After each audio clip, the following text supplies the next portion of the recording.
দেখি দেখি, বিশাল বড় এক গোখরা সাপ। এটা এক বিষধর সাপ, এটি নর্মাল কোনো সাপ নয়।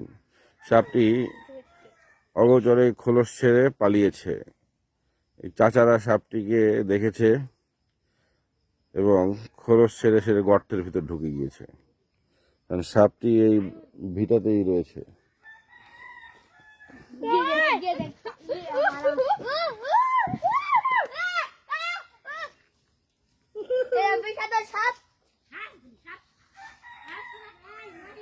এটা একটা বিষাক্ত সাপ, আপনারা ভয় পাবেন। সেই বিষাক্ত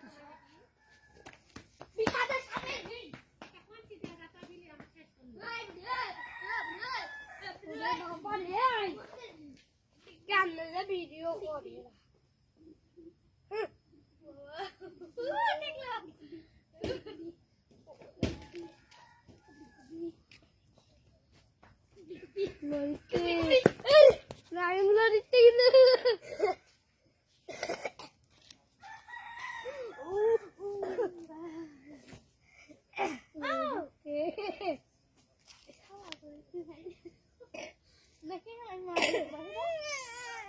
ছেড়ে দিলে সে লাইক পাবেন, ছেড়ে দিলে